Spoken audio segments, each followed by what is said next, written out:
Welcome back to the channel and welcome back to another quick pick prediction video. In this video, I'll be predicting the welterweight bout between Santiago Ponzinibbio versus Lee the Leech Jingliang. So look at this one right here. Lee Jingliang was actually looking like he was going to go from, that fighter that was up and down, and couldn't really find some steam. And it was looking like he was about to turn into that fighter that, really going to carry a bit of a torch for China. I mean, he was carrying a torch for a while till Weili Zhang came around, but it was looking like he was going to become a title challenger or like somebody that's going to like really go to the upper echelon of the division. He was riding a good 3-fight winning streak. He started to put it together better. Fight IQ started to come to click. His click more, and his skill set was really starting to come out. And then he just kind of just Fort Neil Magny and just let everything kind of go out the window. Like he started head hunting, didn't game plan, wasted energy. Like this fought like an amateur in that one and lost like an amateur in that one. So with somebody like G Lang, you can never really find put too much trust in them.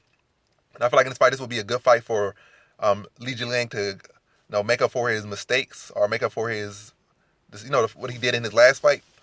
But like I said, you can't rely on him.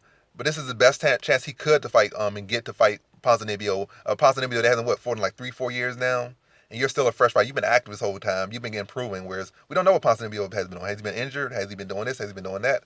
And you could get a fighter that's has some ring rust and possibly beat him. And it's not like Ponzinibbio is the most well-rounded fighter. He's more so just a pure striker. He might get some takedowns there and he might have some BJJ, but I mean like some levels of BJJ, but he's not a guy that's going to have no amazing wrestling and keep putting you on your back or have some amazing grappling. It's like, oh, I can't go to the floor with this guy. Like you can go to the floor with this guy, you can get back from this guy. No amazing wrestling, no amazing BJJ, no amazing anything as far as grappling aspect. He's a solid fighter. He's definitely UFC caliber, but what's the biggest threat about him is his striking, and particularly his hands. He'll put you in that buzzsaw and chew you up like a chainsaw. But yeah, and I feel like Jillian could find an opportunity in this fight, but I think it's gonna be the same typical lead Leech Jillian, and definitely gonna be a slow starter, probably getting dropped early, and kind of try to rally late, but it's gonna be too late. And one thing about Ponzinibbio, he's a quick starter, and if he gets a good start on you, he's gonna carry that to the end. So I mean, from the start to the end. That's like he gets a good start on you,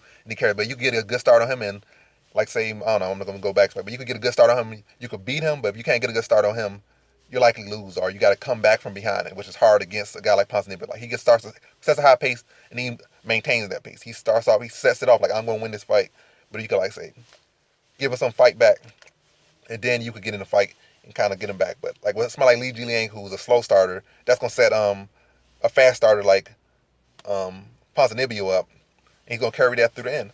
But I feel like the Jingliang always come back stronger at the end. But I feel like he'll definitely give those 2 first rounds. Third round might be close. He might even lean it. But and also let me say another thing.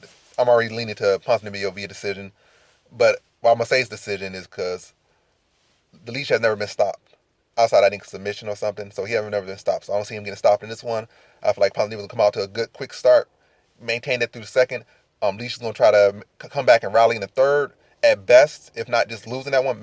I think at least to make it competitive, at most rally, but not be able to do enough. So that's what I see the third round maybe being the least round. But either way, the first 2 rounds I feel like going to clearly go to Ponzinibbio, even with the ring rust.